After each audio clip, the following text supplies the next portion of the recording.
record against John. Yes, he has. In fact, he's won both of their semi-finals. But that is still to come this evening. Let's get back to this one. Now, no one has really pushed young Judd Trump in his 3 matches so far. I wonder how he'll react when the squeeze comes on. Looks like Ding's going to exert some forces today. Well, he's reacted with a pretty decent break-off shot.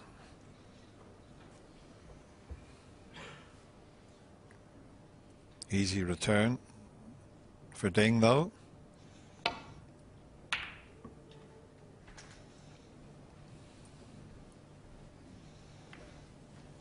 Now that cannon on the green has left a possible pot, but I think he'll wait for a better chance.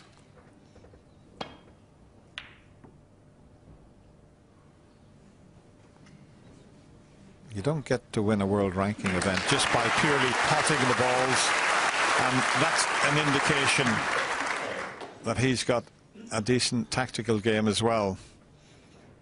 He'll be gaining with each match. He's only 21 years of age, young Judd Trump, so every match he plays, he'll be gaining more and more experience.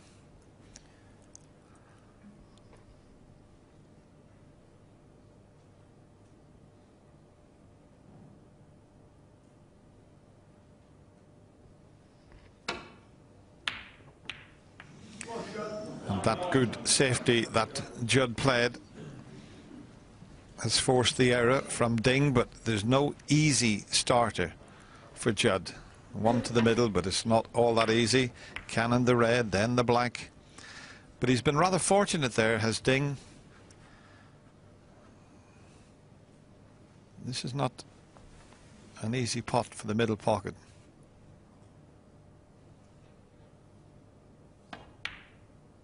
But it's in.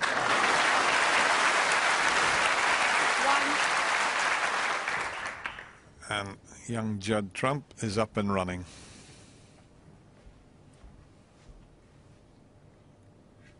A little bit straightish on the blue. He could play for the red to the right of the bunch and then get on the black if he screws back about 12 inches. Wanted to leave this red straight, so he's now looking at the one next to the green, but he played for this one to the right of the black. I don't think he's dead straight, but well, he is. That's perfect. That's absolutely perfect, and an early chance in this second frame for this young potting sensation to show us what he's made of.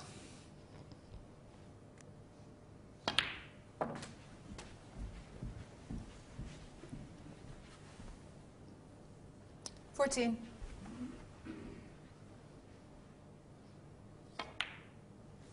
$15. Prior to this year, had only qualified once for the Crucible. That was in 2007, at the age of 17, when he lost in the first round to Sean Murphy, 10-6. Failed to qualify for the next 22. 3 seasons, but during that time, they have been picking up valuable experience on the tour. 23. And I think it's proved already this week that, well, particularly after winning the China Open, that he's ready now.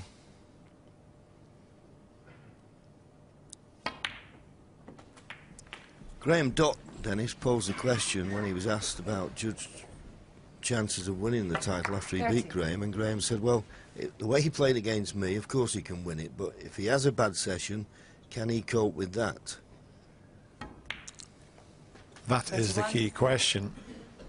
And I think that's why Neil Robertson thought that this young man wasn't going to be ready for another 3 years before he would lift the world title. I don't think I could agree with that. With what we've seen here, 38. although he's only 21, he's got the game to win a world title, but he's got to keep that performance at a very high level. 39. But he's just a natural. This young player was born to knock snooker balls in.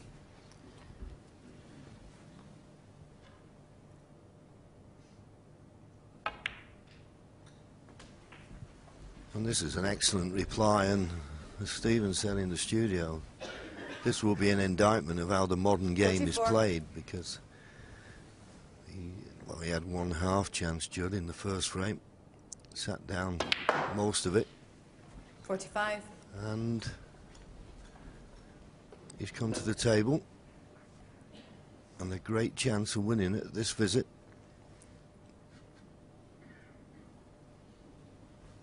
Just got to judge the pace off this yellow.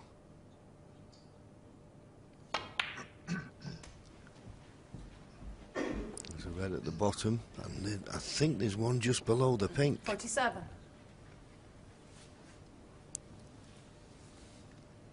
Yes, there you see, clearly gold.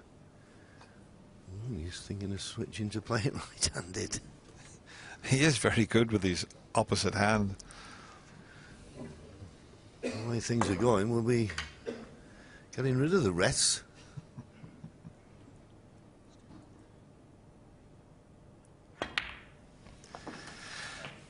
Mind the two 48. gentlemen in the studio sitting with Hazel, they're a little bit modest. Throughout the 80s and throughout the 90s, if you made one mistake, you sat on your seat while they cleared the table. Stephen Hendry, Steve Davis did that for the most part of their careers, or certainly at least 10 years. 54.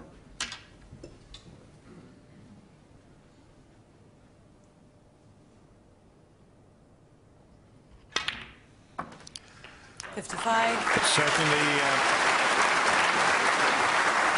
no semi-final nerves from these two players. This is just the start. I think everyone wanted. We could have a titanic battle on our hands here. We're looking at a couple of potting machines. 61. Yes, wonderful start. And I agree. 62. It's good to see them both coming out here in this one-table setup in a World Championship semi-final, not showing any nerves at the moment, and getting one chance and winning the frame.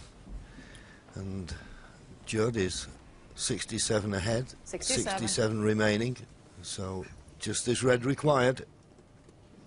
68.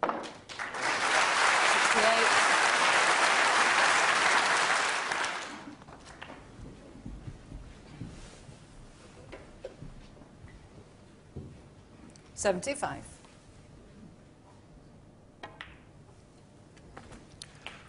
76. 4 sessions to be played in this semi-final.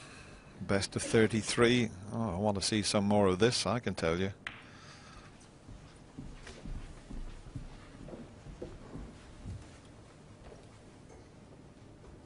$81.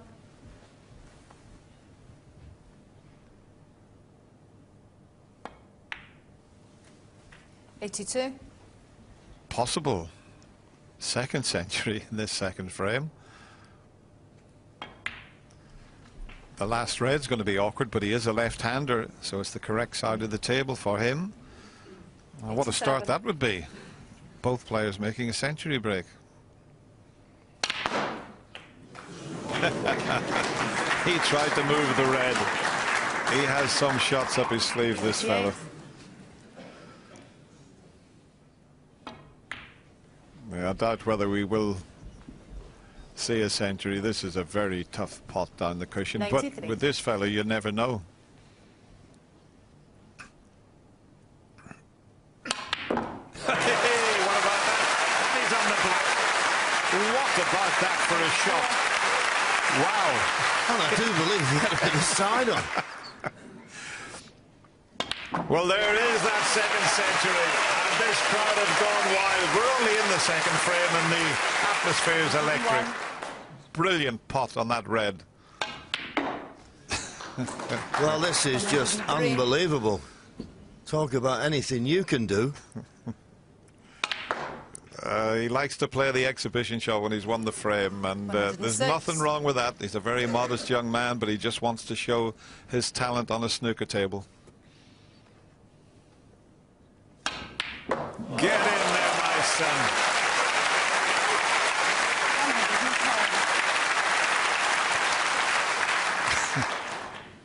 Well, he won't pot this one, surely. Whoops, there's 6 pockets. No. What a response that is from Judd Trump. Ding makes it 102 in the opening frame, and Judd Trump comes back with 110. We want more of this. It's one each. Well, what a start to this semi-final. Give us your reaction to that response from Judd there, Steve. Is that good enough? I think that's pretty explains it rather well. The yes. red down the rail was just superb. I mean, he's winning fans all over the place. He's been a breath of fresh air in this tournament. It doesn't look like it's going to stop. A phenomenal talent. We knew this anyway as a junior, but I mean, what a potter. Incredible. I wish I had cue power like that. That was one thing I was lacking. That was phenomenal, that red at the end. Incredible. He seems to be able to pot his way out of any kind of trouble, and when he's in full flow like that, I was going to actually ask you, Steve, does he remind you a bit of somebody else when he was in his pomp, sitting next to you? Well, yes and no. You know, every player's different. I mean, Judd Trump's come along with sort of previous experience of Stephen and all of the eras, but I'm not too sure it reminds me of any. If in a way, perhaps Jimmy White. Yeah, in some he's probably the respects. closest to Jimmy. Yeah. When Jimmy first came on the scene, the same sort of cue action, same sort of the way of playing the game. He says he feels a little bit invincible at the moment, and it's hardly surprising. How much confidence do you need to win this title? He won the last tournament. That's all the confidence you can take. You win the last time you play, and then you come to the World Championship straight after on the crest of a wave, as I said. And he's just enjoying it, as I say, just loving every minute of it. Sometimes when it's a 3-day semi-final, though, at the beginning you think you can't see the end of the match, so you're really relaxed. So it'll be interesting to see as the match goes on how they play. It can put a lot of pressure on your opponent out there, because all of a sudden he's winning